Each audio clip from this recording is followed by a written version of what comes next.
not working so well. Testing 1, testing 2. Oh, okay. Hello. Welcome. I think we'll get started. There is a sign-in sheet that's going around, I think, on a clipboard. Hi, Phil. Welcome to the monthly meeting of the Shandaken Conservation Advisory Council. So we have a couple of items on our agenda before our speaker, and then we'll get right to that. So let's start with if everyone would rise for the Pledge of Allegiance.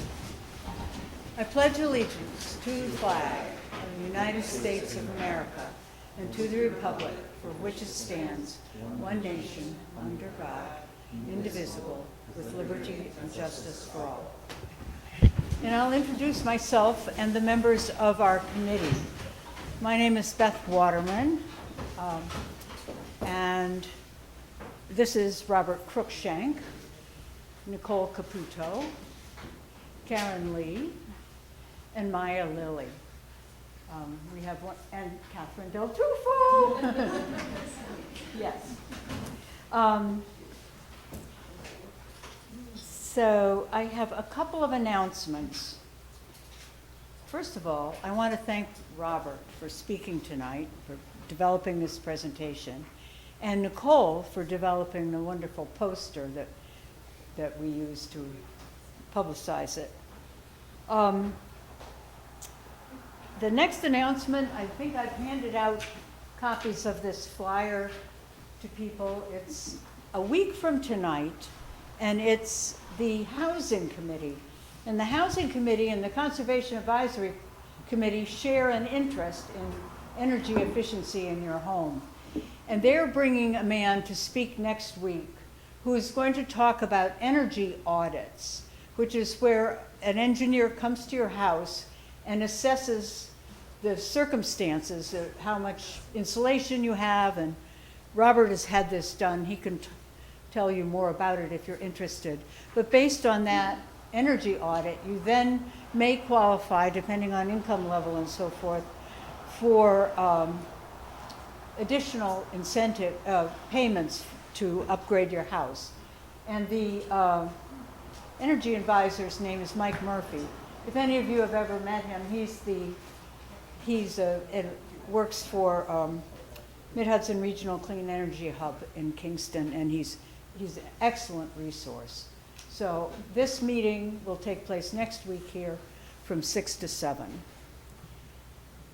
And then following that meeting at 7 o'clock in Boyceville, the Shandaken Democrats are showing a film called A Plastic Ocean about the effect of pollution in oceans around the world. And that is free at the Boyceville Inn. And I think that's it for the announcements. This says it starts at 7 next Monday. Does it start at 6 or at 7? Well, I thought it started at 6, but obviously I was wrong. Thank you. That's okay. I looked it up on the town website, and Okay. I thought it said 6, but I must have been wrong. Thank you, Darrell. So, did everyone have a chance to look at the minutes? Yes. Does anyone want to make a motion to approve the minutes from last month's meeting? Second. All in favor? Aye. So that's our business meeting. And now I'd like to introduce Dr. Robert Cruikshank. Rob is a longtime resident of Big Indian and Shandaken, of course, and has a PhD in architectural engineering, which he can explain better than I. And he has an interest and experience in solar power and clean energy. So I'll turn it over to Rob.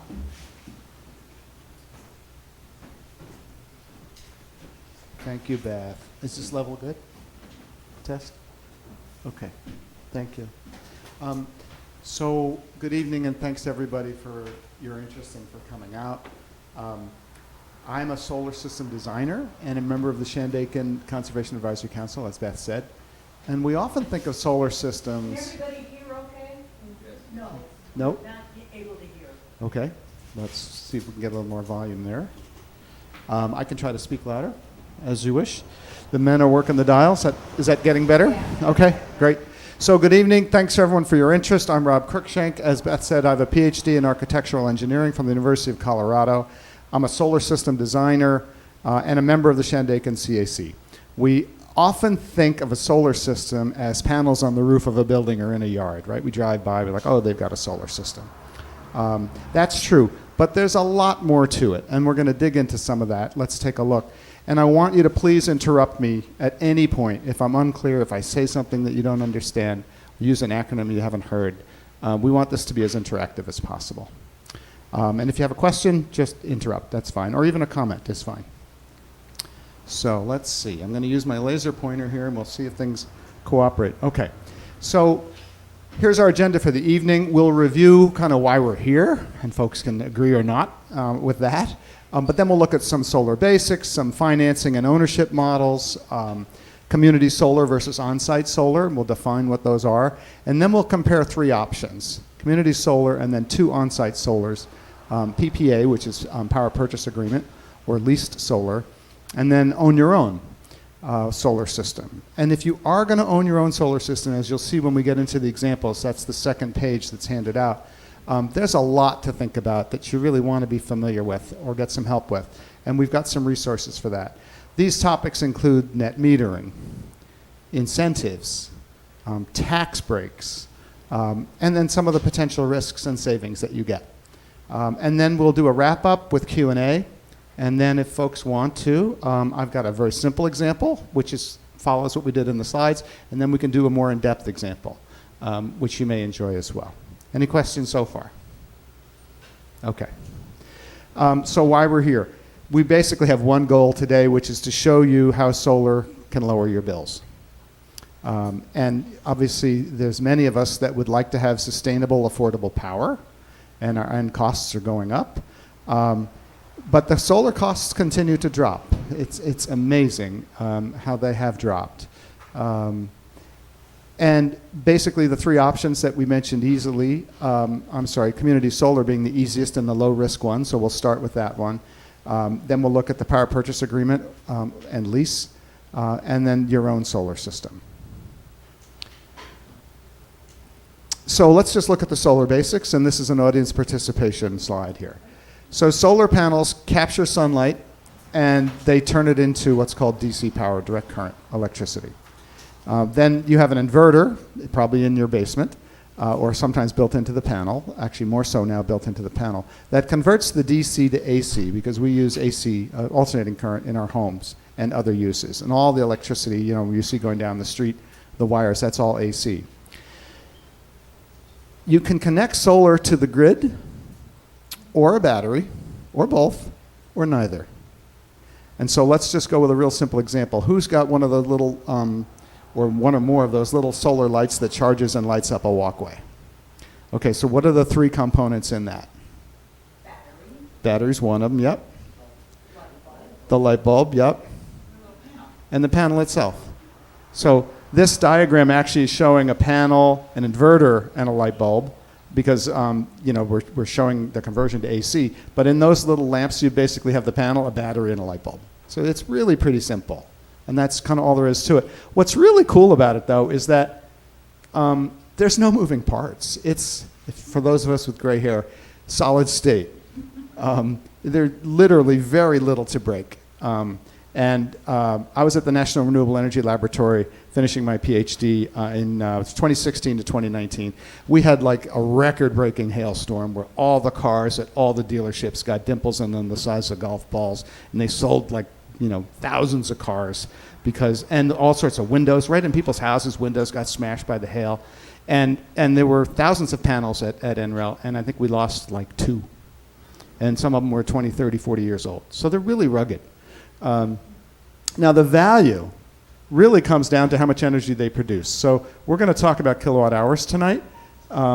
And when you look on your electric bill, it says you use so many kilowatt hours, and you end up with a bill based on how many kilowatt hours you use. So that's why we're talking about it. When you pay NYSEG on your bill, you're paying about 25 cents per kilowatt hour. So every kilowatt hour you produce is worth 25 cents that you didn't have to pay them. Does that make sense? Okay, and a standard size solar panel, like if you were to get a system today and an installer was going to come and put them on your roof, that panel actually provides 400 watts. And the difference between watts and watt hours is how long it's been producing for. So 1 watt, or like a 100-watt light bulb, right? You turn on a 100-watt light bulb and you walk away from it. If it's been running for an hour, it's used 100 watt hours. You just take the watts and you multiply by time. And that's how watts get turned into watt hours. Watts are a unit of power. Watt hours are a unit of energy. And you pay for the energy you use. Commercial systems also sometimes pay for the power they use. Like you can imagine the chairlifts at Bel Air, they had to run big wires up there. So they actually NYSEG gets a recovery of cost for really big customers based on how much demand they have or how much power they demand. So if you run the numbers and you figure out how much sunlight is in Shandaken, a panel that has a 400-watt panel actually produces about $110 a year worth of electricity. If you were down on the equator, that would be a bigger number. If you were up, in the Arctic, it would be a smaller number. So that number it's local and it's based on weather and everything else. But it's nice because there's almost a one-to-one relationship. Sort of 1 watt hour turns into a kilowatt hour at the end of a year. And that's how the math works. Any questions on that? Yes? I didn't understand 110/panels/year. Can you explain that? Oh, this The panel costs 110? I don't think so. that terminology on the last line? Yeah.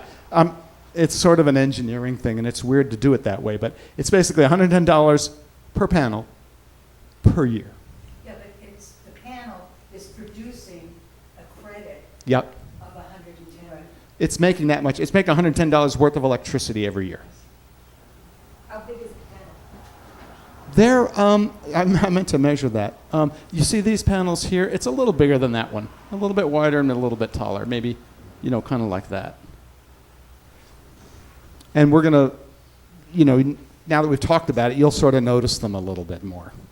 But then again, the standard panel these days is 400 watts. Before they've gotten more efficient over time. They're not incredibly efficient, but they've gotten better over time. They used to be 350 watts for the same size, or 300 watts for the same size. So efficiency helps us that way. Any other questions? Okay. So let's just look at some financing and ownership models. There's basically 3 of them. So with community solar, which is easy and low risk, you always have month-to-month savings. And we'll show you how you sign up and how that works. So that's kind of the easiest, simplest, lowest risk option. If you want to go on-site, you have 2 different options. On-site meaning on your property. You can do a power purchase agreement, which is also sometimes referred to as a lease. And that is nice because there can be no costs or low costs up front. And you have the long-term savings. And at the end of the lease, you own the equipment. And like we said, the equipment lasts a long time. So if you have a 20-year lease, you might get 40 years out of it. The other one is if you actually have cash and you buy it or you finance it in some way. And that gives you full ownership and the potential to maximize your return on investment. Yes, go ahead. So I'm renting it, the second option, and it's 20 years. But I move in 10 years, and people that buy the house don't want it. Yeah. What happens? So I had a similar situation. I had exactly a power purchase agreement for a house I had on Long Island in Long Beach.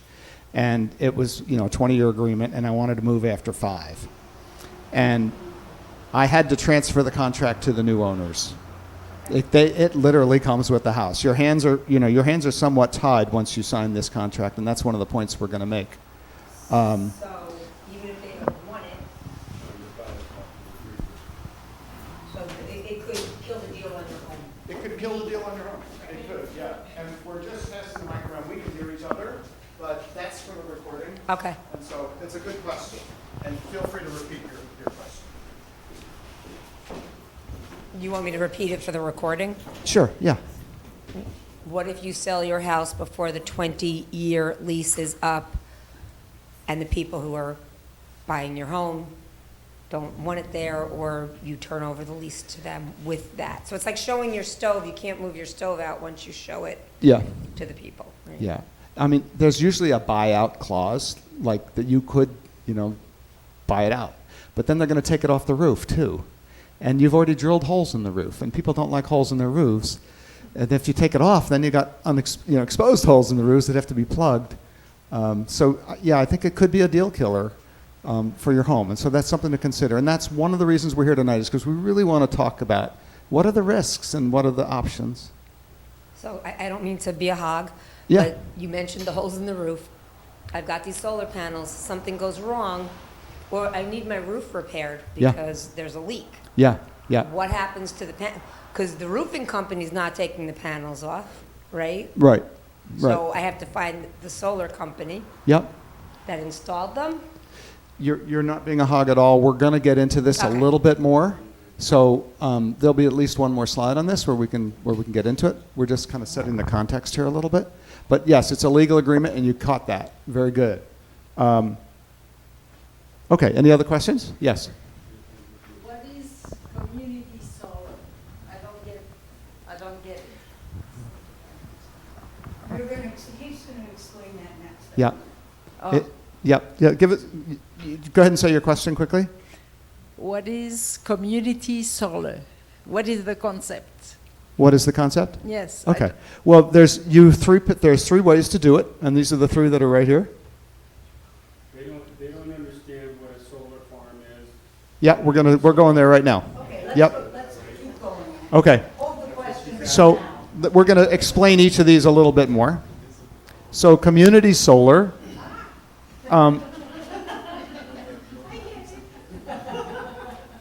In community solar, you've got a solar farm, and this could be somewhere in the town, in the county, or the state. It could be far away.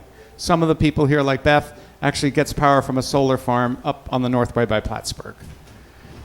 Okay, and basically this solar farm provides electricity to one or more buildings, multiple buildings, and you could be one of those buildings. So basically all you do is you subscribe, you become a member of the people getting energy from this farm, and then you've got a reduced bill. And those are your steps. And we'll go into that a little more, but that's effectively what it is. If you look at on-site solar, right?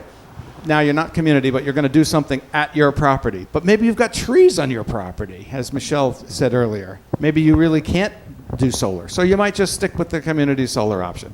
But let's say you want to go on-site. So that could be rooftop. It could be ground-mounted. A typical system would be 5 to 10 kilowatts. That's the number of panels added up together equals that. 400 watts plus one, plus 400 watts for the next one, plus 400 watts for the next one. So that would be about 12 to 25 panels would get you 5 to 10 kilowatts. Commercial systems are much larger, and you'll see that. Folks know where Bread Alone is? If you drive by Bread Alone, you can see the solar panels just on the west side of it. And start counting them up, and you get a sense for how many are there. The payback is usually 7 to 10 years. The tax credit just changed. We're going to look at that, so it can be more than 10 years. And again, the lifespan is really good on them. 25 is probably very conservative. So with community solar, you only have to do two things, as shown in green. You research and choose your provider, which is shown here. There's 4 providers, and you basically can do a Google search to find more. And actually, it's important to take a look because they do have different incentives and different savings. Some of them might be as low as 5%, others might be as high as 20%. Some might offer you $50 if you sign up. So you want to take a look at that. But once you have researched and chosen your provider, you can sign up right on their website, and you're done. You don't have to call anybody. Nobody has to visit your home. You don't have to spend any money. And it's real simple. So if you've been following along on our handout, we're done with page 1, and that's all you need to know for if you want to go down the community solar path.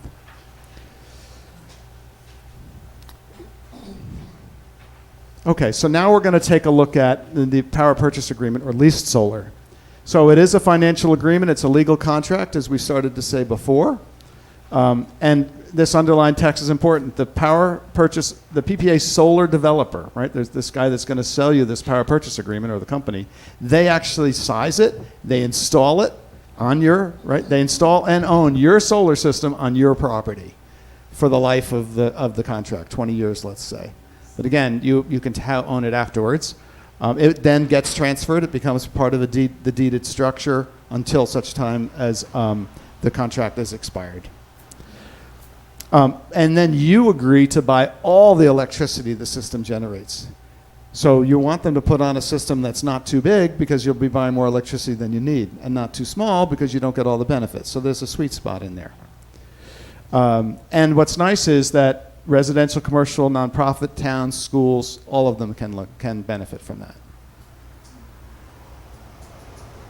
Yes, go ahead. So who helps you find the sweet spot? The PPA developer will, or the solar installer will help you find the sweet spot. Okay. Yeah, and the calculations that we have to go over, I'll show you how to do it. Because you want to be able to double check their work if you're so inclined to do it. And that's why we have the examples here. The next one is the own your own. This is your own solar system. And you do need to know a bunch of things. And that's what we started to talk about here. If you look at the average home, in New York, it's about 7,500 kilowatt hours a year, which is about $160 a month that you pay to NYSEG. If you look at a restaurant or commercial, you can see the number can be much bigger, right? 150,000 kilowatt hours a year. So it gets to be a lot or more. You basically review your electric bill for monthly cost and how much usage, how many kilowatt hours. And then the on-site solar that you install can offset some or all the consumption that you have. And you don't have to let all these numbers mystify you. NYSERDA is here to help you. You can go to this link. You can talk to a person. You can you can take your calculations. You can run them by them, and to make sure that they make sense. But the key thing in all of this is you really want to make sure you know how much are you using. And are you making any big changes? Do you anticipate any big changes? I'm going to get an electric vehicle. I'm going to switch from oil to heat pump. These changes that could really impact your electricity usage, and that's in our second example. Okay. The other thing you need to understand, if you're going to go it on your own, is that there's a concept called net metering. And basically what that means is when the panels make more than you use, like instantly, like right in the middle of the day, right? If it's noontime and the panels are in direct sunlight and they're making lots of energy and you're not using much of it at home, there's not much on, maybe you're not even at home, then you're making more than you're using, right? And so that will flow back into the grid automatically by itself. If you make more than you use, it just flows back. In the old days, they used to say the meter spins backwards, but the newer meters actually just measure how much goes in, and another one measures how much go out, built in the same meter. So if you're making more than you use, power flows to the grid, else the power flows from the grid like it normally does. Does that make sense? Okay, and then you earn credits on your bill for the exported energy. Every kilowatt hour that you made that you didn't use went back into the grid, and so the next time you need a kilowatt hour, you're banking, you're pulling back energy that you had put in. You're using the grid like a big battery. And on an annual basis, you size the system so that you've made just as much as you needed. No more, no less. In summer, you make more than you need. In winter, you make less than you need. But it all kind of comes out at the end of the year. And that's what, if you see the term net zero, that means you kind of come to zero at the end of a year. And this is important, and we were just getting to this.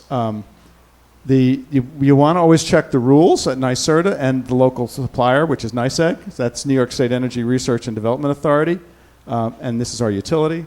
And whenever someone's going to do an installation or a sizing, you really want to size carefully because the excess generation, if you put in too big a system, you're paying more for a system that's bigger than what you need. And ultimately, when you make more than you need, at the end of a year or more years, they'll actually reimburse you, but they'll reimburse it at a discounted rate. So you're just not, it's not financially responsible to do that, not fiscally responsible. Okay? Okay, so the last thing that's important is understanding the incentives, the tax credits, the tax breaks, and the savings. So NYSERDA has traditionally had an upfront incentive that goes right to the contractors. When they quote you a system, they'll take a number off somewhere around 20 cents for each watt of energy, or each kilowatt of energy, so however number of panels times 20 cents. And that comes right off the top and goes right to the contractors or installers. Then there's a federal investment tax credit that's ending because of the big, beautiful bill for residential at the end of this year. And it's really hard to find any installer that has capability, time, capacity to install between now and the end of the year because they're just flat out trying to get it done. You have to have these systems turned up by the end of the year to take advantage of the federal credit. Now, the good news is that commercial has another 3 years. And so the same providers that were selling systems are now transitioning to more of a power purchase agreement model where they own it, but they can get the credit because for them it's part of their business. So they can, right? So then you can get it, at least the benefit of that in the funding. Then you've got a New York State tax credit up to $5,000 on a $20,000 system. So if you put in a $25,000 system, you're still only going to get $5,000. That's the cap. And if you had a 7 kilowatt system, it's probably saving you on the order of $1,000 or $1,200 a year. And we've got a calculation for that coming up. So we're about ready to wrap up the training part of this. You really have the idea or two options. One, enroll in community solar, or I would say get both, a PPA and an ownership quote from solar installers. And you know, maybe one installer will give you both, but get a couple of installers and get a couple of opinions, because you'll find that when you speak to them, they'll make you think of more questions, like some of the things we've already covered tonight. And the more you ask questions, the more you can kind of consider the risks, minimize them, and the costs accordingly. You know, like we said, what if I switch to heat pumps, right? You've got to think about what that means for how much you're going to use. So take home our handouts. My email's on the bottom of all these slides, so email me with any questions. And we're good on time, I think. So we're going to take a look at a couple of examples very quickly. This is the next page. Go ahead. I would just like to say a few words about community solar. How many people in the audience have signed up for community solar? That's great. 1, 2, 3, 4, 5, 6, 7. No? That's terrific. And are you happy with the results? Very. Did it take you a long time to be accepted in the program? No. All those who had no trouble. Tell us, who is your provider? Do you know? Community Solar. At our bill. Okay. I did it about 5 years ago, I don't remember. Okay. I signed up when we started a campaign for community solar, and we did sign up, and we had a hard time finding someone who would accept us, because the community solar fields were already filled to capacity. In other words, there were no places left. So then they have built more fields, and I am now signed up with NexAmp. And how about you, Karen? Yes, NexAmp also. NexAmp. And are you signed up now? Yes. Yes. Two of our properties has NexAmp. Yeah. Yep. Okay. What? Yeah, I have a question. I think I was here during a meeting when someone said that the town could benefit by the amount of people that sign up for our community solar. What you're talking about was a NYSERDA campaign that was active until the end of last year, and then they stopped that. And so if people in Shandaken signed up for community solar, the town got cash benefits. Certain number of people sign up, they give us a certain amount of dollars. NYSERDA had that program for community solar, for electric vehicles, and for heat pumps. and we maxed out. We got $112,000 on the heat pumps and electric vehicles, but at that time, there really wasn't enough community solar to go around. So people signed up, had to wait a year or so. But I just wanted to get the community solar people, you know, to comment about their experiences, because it is the easiest and low-risk option. Yes. Beth, can I ask you, sorry. I just wanted to know, is it NEXAMP, Nexamp? Okay.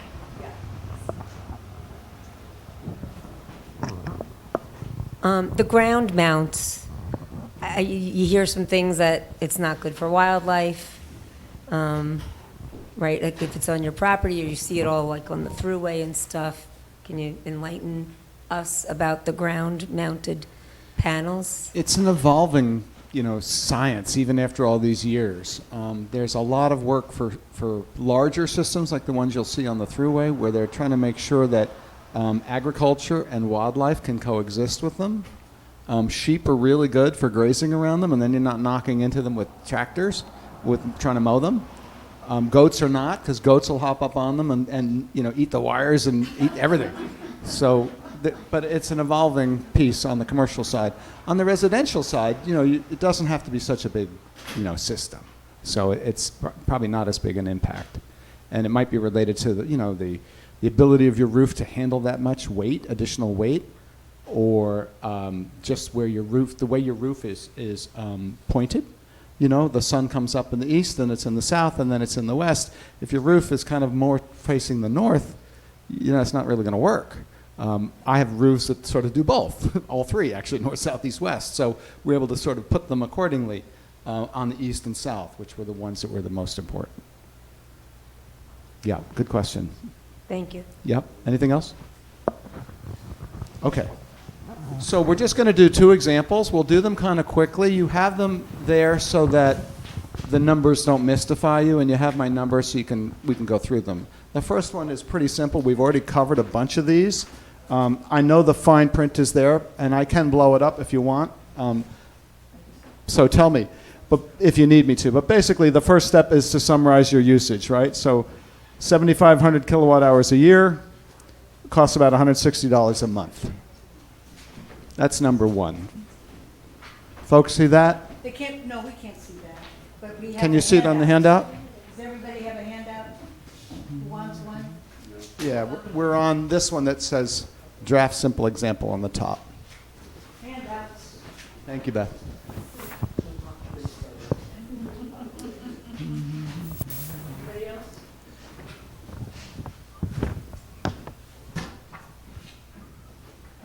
So this will be a little bit easier to see.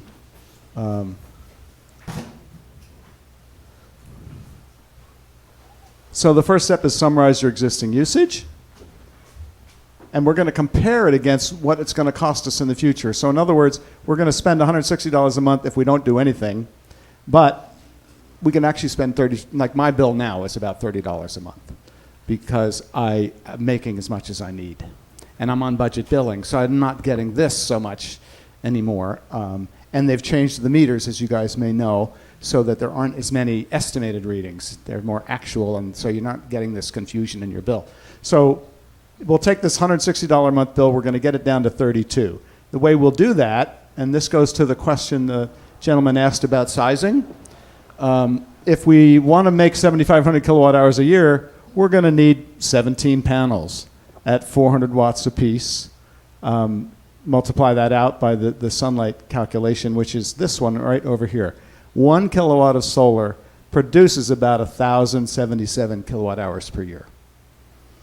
And that counts, daylight and morning and bad weather and sunny days and rainy days, but it's almost 1 to 1 or 1 to 1,000.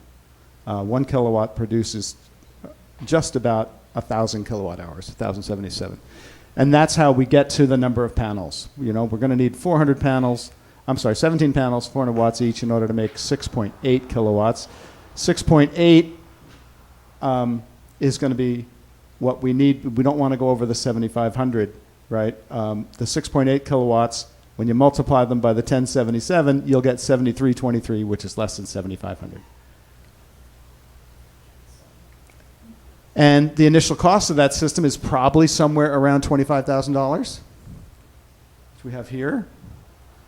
And then the NYSEG refund to the contractor will be $1,360 about. The federal tax credit is gone, so that's zero. And the New York State credit we said was $5,000 up to $5,000. So the net cost is going to be 25 minus 1360 minus 5 gets you to 18,640. And if you then say, well, the difference between the $160 bill and the $32 bill, in 146 months or 12 years, the system would have paid for itself. And did people follow that? And you can imagine if the federal credit was there, 30% off the 25, that would have taken us down into a payback that was probably more like 7 years. Which again, the commercial guys have that for another 3 years. If they put a system on your roof for you and you do a power purchase agreement, they've got that benefit to get the cost down. And then there's a few assumptions here just so that you can understand some of the terminology. Net metering, we talked about that. System sized for net zero, meaning at the end of the year you've made as much as you used. Warranties generally are 25 years on panels and maybe 5 years on everything else. And the NYSERDA incentives have classically been about 20 cents per watt installed. And yeah, I think we already covered the other ones. Any questions on that example? Yes, Dara. This is an example of if you're purchasing. Let's give you the microphone if we could, just for our Okay. listening audience. This is an example of if you're purchasing Yes. the system for yourself. Purchasing a residential system. Yeah. Okay. Yeah, exactly. Yeah. Any other questions? Yes, sir.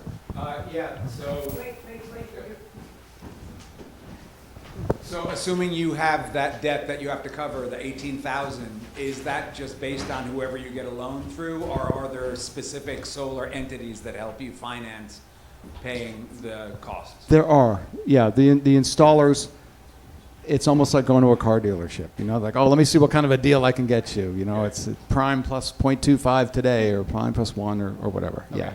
Yeah, you'll have options you can pick from. Yes. I missed the detail. I'm sorry. I missed the detail on the, you had mentioned the commercial. Can you just describe that again? Yeah. And how So, we would go about getting that? If I was putting on a residential system, I can't get the federal 30% credit, which is why I've got 0 here.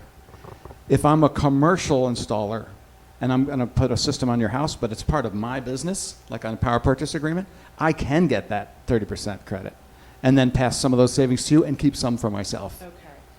So we would want to go with a commercial installer. You might want to go with the power purchase agreement as opposed to owning it yourself. Okay. And you just want to compare them. You should get a quote for both. Okay. Yeah. Thank you. You bet. Yes, sir. I don't know if this is too far up, but let's say you decide to do, I think it's an ADU, an accessory dwelling unit. Does that make you commercial, and therefore you would get the cost benefits? No, everybody's I don't shaking think so. yeah. No, unless a company did it for you and then sold the electricity to you. Thank you. Yeah, like through a power purchase agreement. Okay, so if you follow this one, that's great. The next one is much more complicated, but I'm giving it to you so that you can. It just builds on this one, and the next one is what I had to do at my house. And honestly, I couldn't find anybody to give me everything I needed in this example, but you'll get an appreciation for it here. So we'll start with.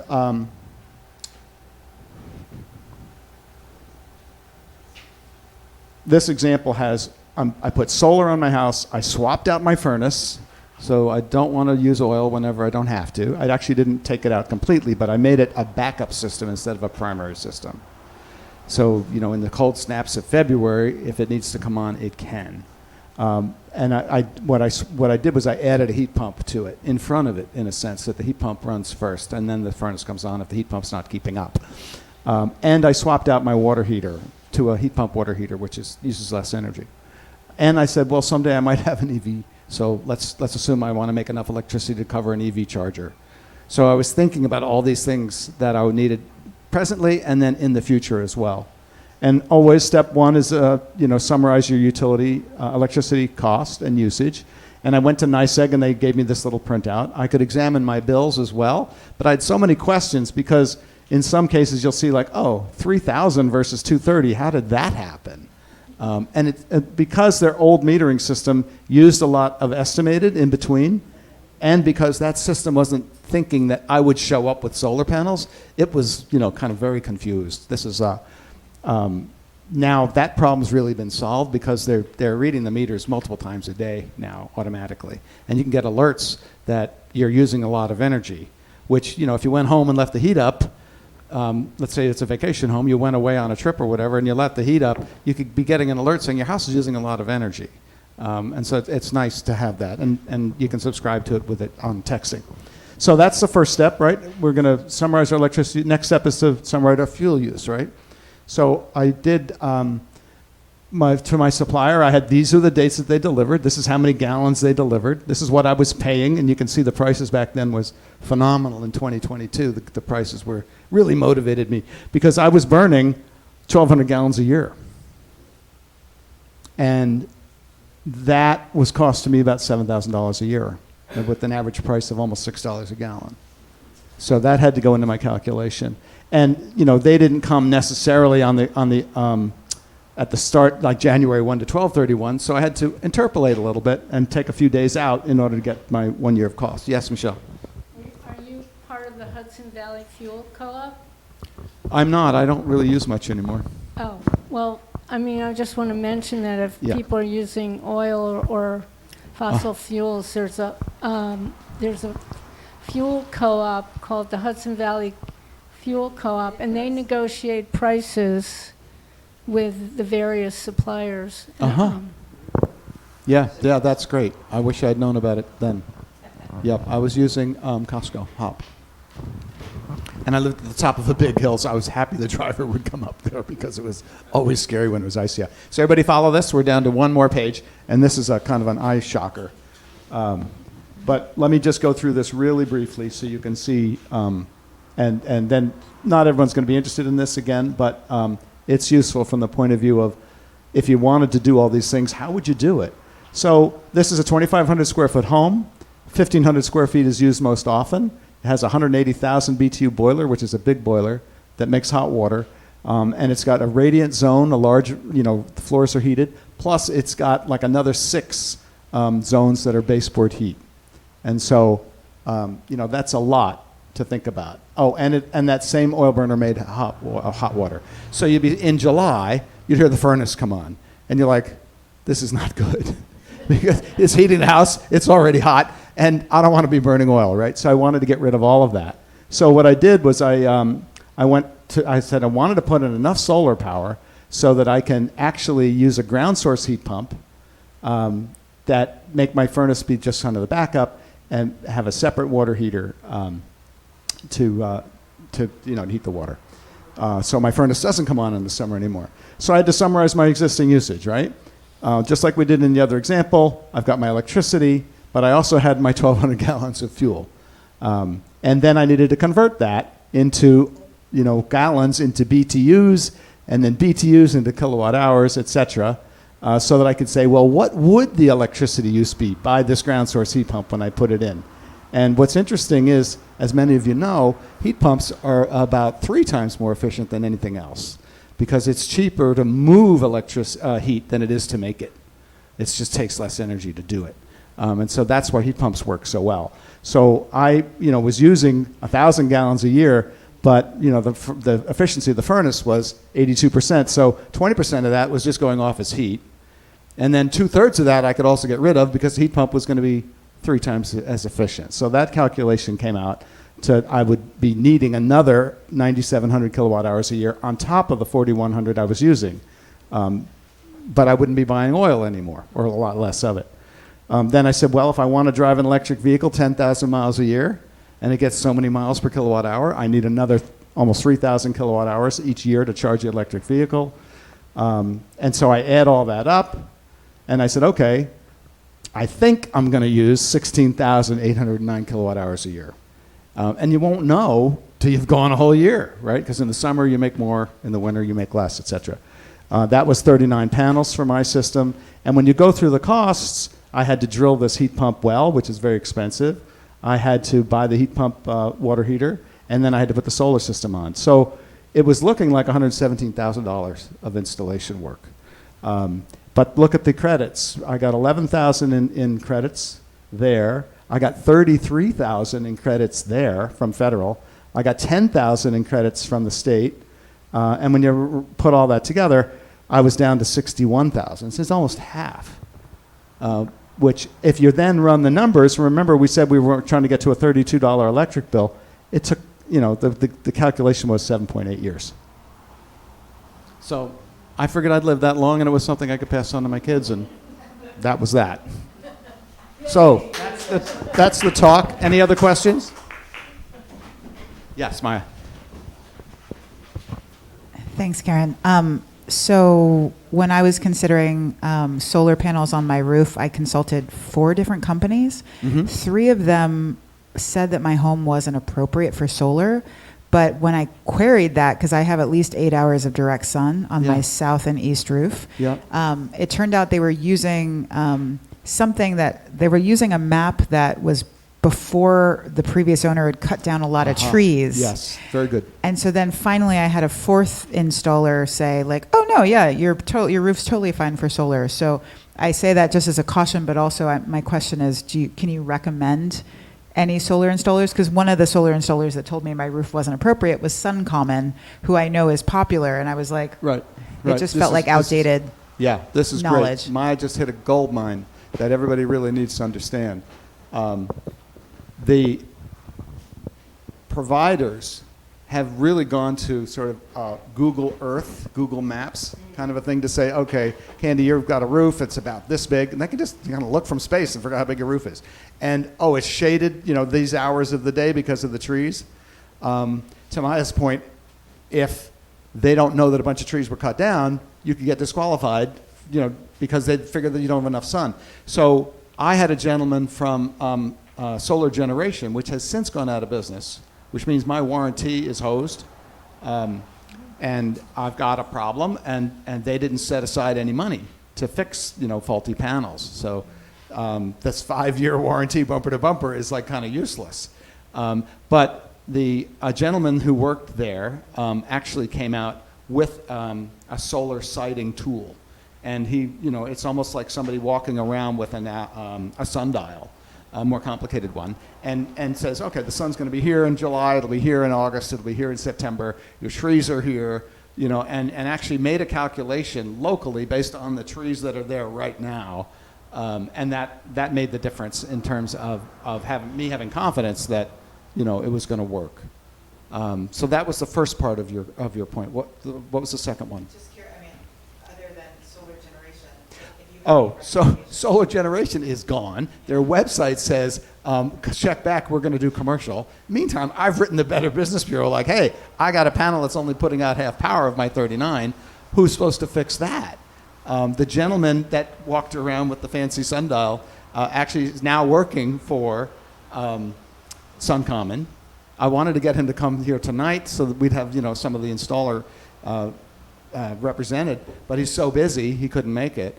But he said, listen, I know I've still got the purchase order from your system, so I can get the panel itself for free, but you're going to have to pay me to come out and put it on the roof for you. So 2 trips at $250 a piece or something like that. So that's one of the risks you have. Yeah, good. Thank you for bringing that up. Others? So is that the provider you would recommend, Suncommon? You know what?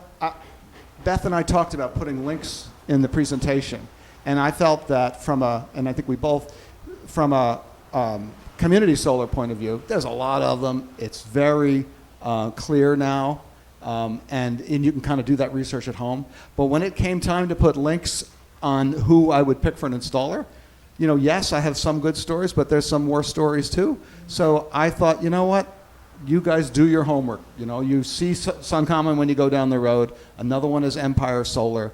I didn't want to endorse anybody. I didn't feel like it was appropriate because things change and we don't know what's going to happen. Yeah. And Robert, we use Castleman, I believe it is, Solar, out of Albany, I think, or something. Or I'm not sure where they were, but they're excellent, and I think they're still in business, so. You want to repeat that? Castleman, Okay. Kasselman, I think is Okay. the solar energy company that put our panels in. Yeah, yeah. And a lot of companies, if you kind of Google solar installers, and that NYSERDA link that we have up there for references and whatnot, you can get a quote, by tomorrow. You can get several quotes by tomorrow. They'll probably use the kind of Google Earth methodology, and so you probably still want to have somebody come out and take a look, so you're sure. But it's doable. And keep asking questions, because that's how you reduce your risks and understand. So Yes, Dora. what are the costs of leasing? Oh, thank you. What are the costs of leasing? Did we talk about that? Yeah, feel it's so like we I might missed have I might have said it kind of quickly. It's interesting. They charged. This is my house on Long Island. I did the power purchase agreement. It was 20 years. I sold the house after 5. Remember that part of the conversation? Yeah. 0 down. So, and I was happy with that. I didn't have the money at the time, right? So I was like, well, how am I going to do this? So they just came in. They did the install. I wanted to make sure it was sized properly, because if it was oversized, I was going to be buying more than I needed. But the way they got their money was I agreed to buy every kilowatt hour generated from that system.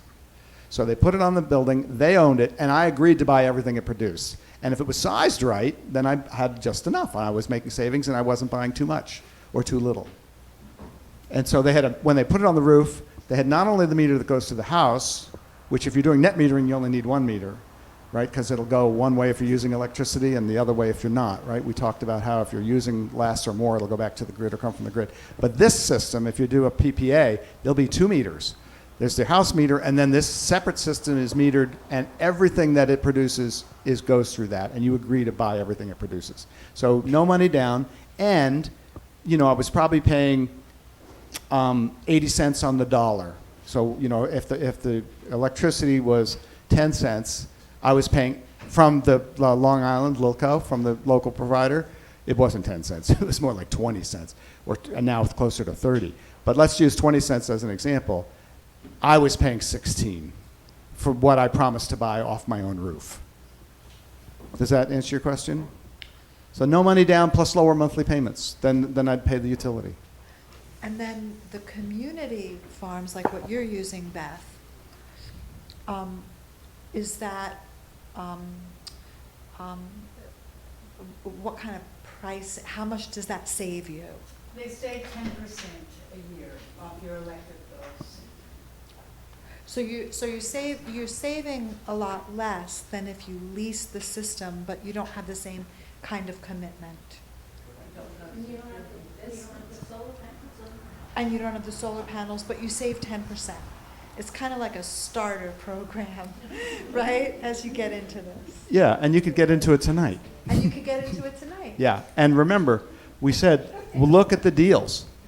Look at the deals, because some will be $50 to sign up, others will be nothing to sign up, but they'll give you bigger savings. So you just want to check that savings number.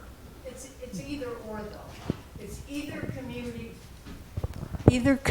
you sign up for community solar or you put solar panels on your roof. You can't do both.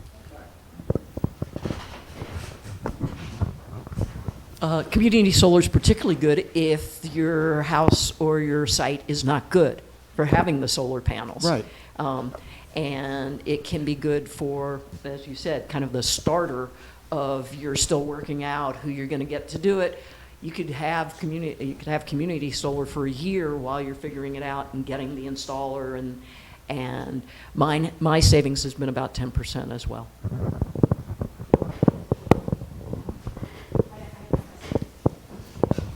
So I just wanted to say, my partner has been nagging me to look at solar on our roof, and I've been noticing that every year the trees get taller and I see less sun in my garden, but I don't have a way of getting on my roof to see if the sun is actually hitting my roof.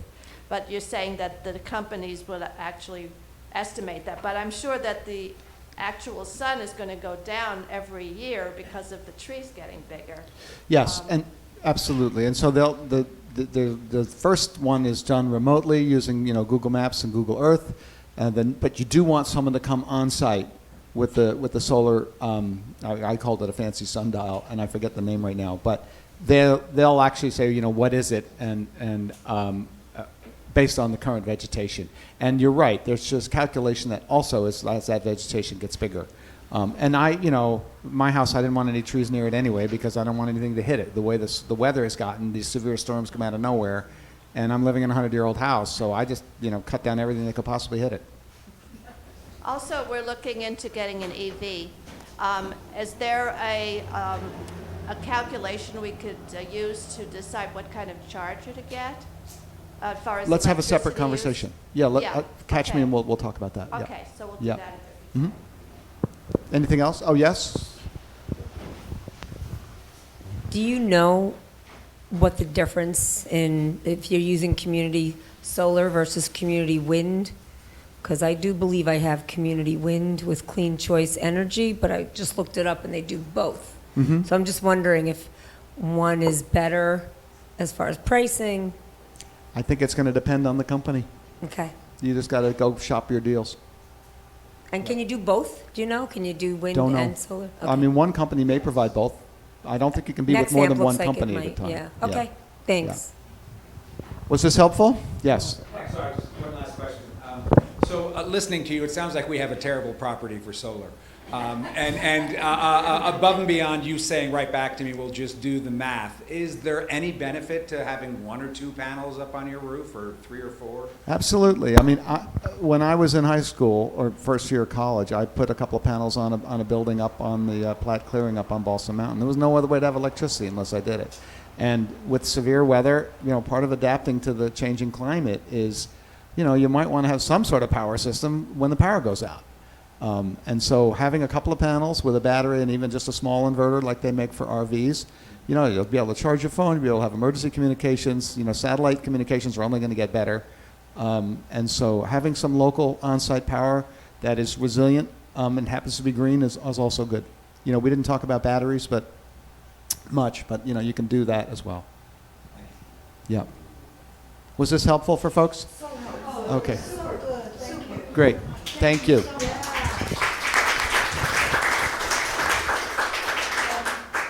We'll take a short break, and then I'd like to have a little meeting with the CAC members before you leave, if that's okay. You stay a little longer? What CAC? The Conservation Advisory Council, you're welcome to stay. Well, unfortunately, it went to... But in the meantime, we're going to have a short break.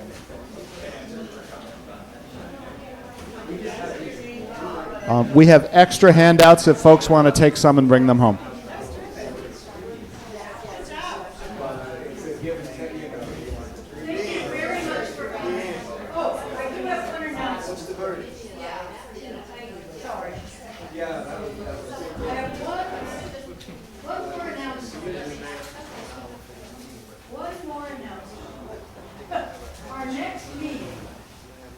Will be the third Monday in November. It's November 17th.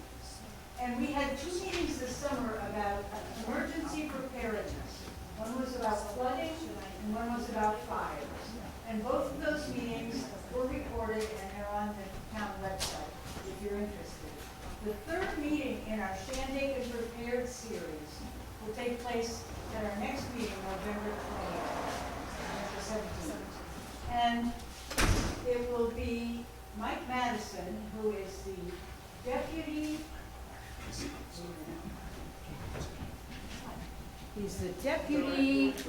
director and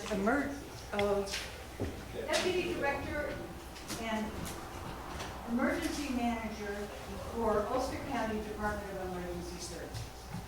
And he is going to be joined by Anna Harold McGrew, who is from Cornell Cooperative Extension, and they are going to talk about how to create an emergency action plan, what individuals should do at home to be ready in case of emergency. And they're going to bring samples of things and kits, how to build a kit, and what phone numbers you need, and how to create an action plan, and how to store and prepare this information. So it should be very interesting and helpful for all of us, because you never know, except with the extreme storms when we're going to stop. So thank you. Oh, you'll come again.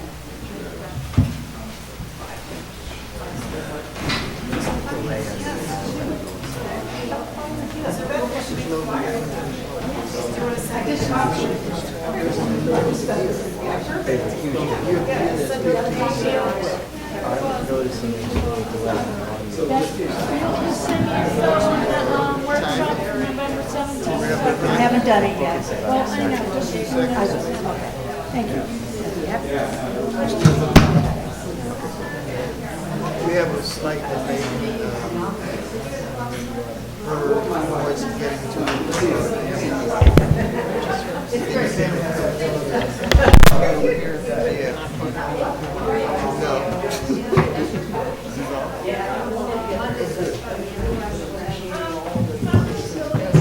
Are you stuck here?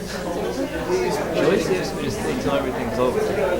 what did she want us to, what's the result she's looking for? She wants to see if it's business, or she wants to see if the meeting goes all the way.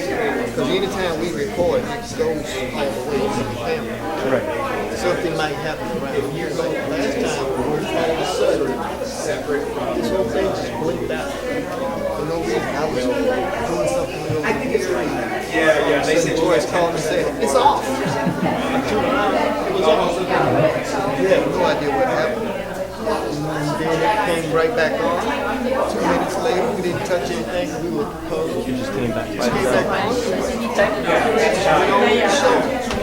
You might have seen that. I did see it. Yeah. It was about 1 minute in the rest. Because I looked at the disc and it had 1 minute. She must have been watching me at that moment. She hadn't gotten up to go get some coffee. You can buy something that costs $4,700. They're going to have a meeting still. It's going to go another 20 minutes, I assume, or less.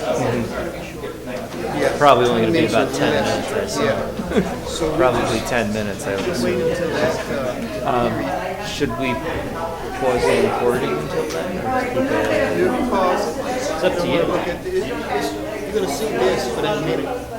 She's having a break.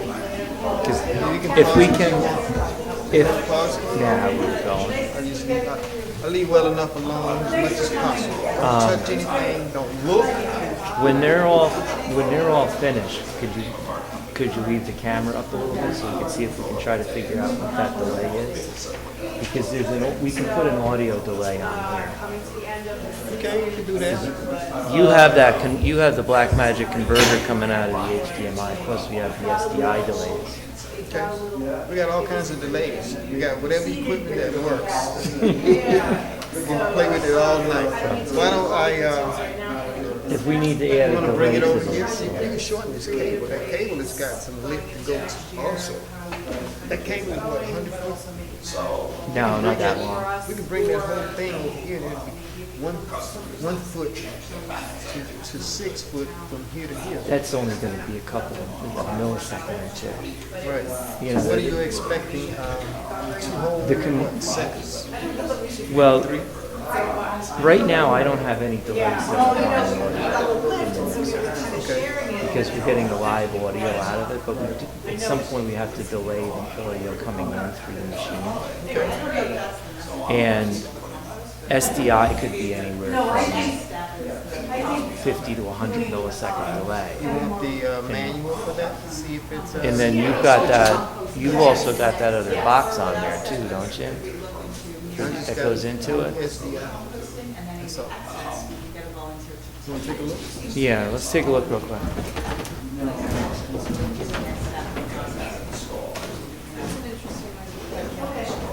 Well, let's come up with some.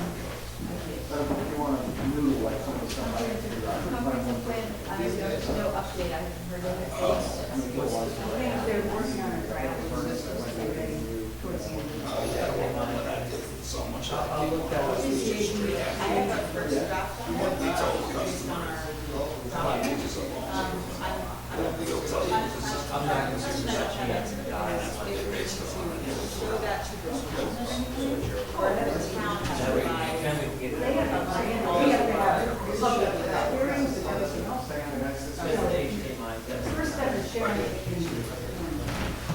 I'll take a look through the manual.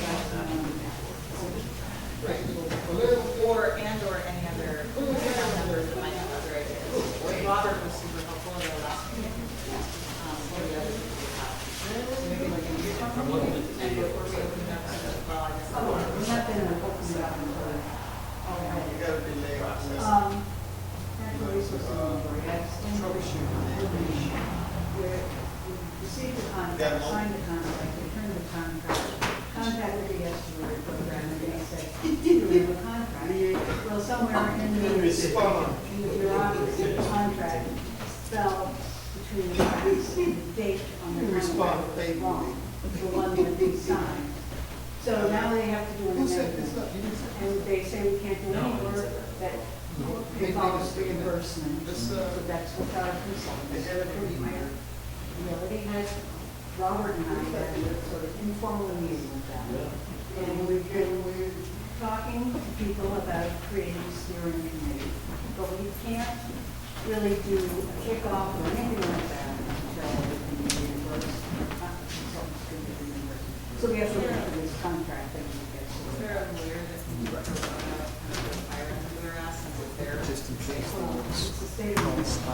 You know, I don't think there's a pro bono lawyer who will attempt to try to put fire under it. If that's not what we know one. And I'm suing my house right now, so I have. Okay, let me just say that we have reached out to a few people. That Robert reached out to Juan Rosales, who's on the planning board. So it's very important to have a planning board member on our steering committee. Since this primary. NRI steering committee. And that committee will be appointed by the supervisor. So right now we haven't appointed anyone. We're just asking people if they're willing to serve. Juan agreed, which is great because Catherine. Yes. And Max Kelly from Children Watershed and City Energy Program has agreed. Robert has agreed. I have agreed. So that's fine. That might be it. With smaller committees, be a little more fast. And we're going to meet. The steering committee will meet 5 times over the course of the next 15 months. It's not like a huge undertaking because they're going to do work. Yeah. But I just wanted to share with you, slow down. Now, does anybody have any pollinator pathway, dark sky community? How did you notice that? Or plastics? I was watching as she was doing Pollinator closing. pathway, the Elizabeth work was at talking about the Pleasant closing, Park and I is noticed that supposed it was to a little bit. begin by, Thanksgiving. Can we I get them talked to to them. And I spent some time volunteering in Big The microphone over by his and table. Autumn. So they have a landscaping plan. The landscape architect designed this plan. And they included 15-foot trees of many unusual species. And then, of course, other kinds of plantings. They do not have any money for this because the money in the grant has been used by the improvements to the pavilion, the bathrooms, and the purchase of the playground equipment. So then they were asking me if I thought Ulster County Soil and Water could maybe give us some plants or something. I looked on their website. There are 12 to 18-inch plants, from Ulster County. They're bare root plants. That's high maintenance, So I'm not sure where this is going, and I think the whole thing needs to be looked at carefully by a person who is not anticipating a big budget for this project. Are they using all native? I'm assuming they're using all native plants. Yes. I can share the landscape design with you or anybody who's interested. But it just looks like a wish list. It is a wish list. Do they have costs of what they're looking for? Well, they don't have any money and they didn't, it's not costed out. So it's, I'm a little disappointed that this is where we are. I guess if they had still had money in the budget, it probably would have progressed further. So they're talking about next spring and maybe getting things donated from nurseries and I don't even know how many trees we need there. There are a lot of trees there already. Well, plus I get, to have unusual or exotic trees. They're not exotic, they're native species. But they are native. But they're not, you know, they're not maples, oaks, and birches. more shrubs. It would be river birch. There's trees. Well, trees are also pollinated. Yeah, But they already are trees. Yes. I was thinking like lower kind of garden. Maybe we could meet there and have a, I said, let me know, I'll help dig holes, you know? And right, I think that's gonna be our role. I mean, I don't see us solving this problem. This is a problem of their own making, you know? And I don't wanna tell them that that's not a good plan, and I don't wanna. Yeah, but I don't wanna, you know, tell them.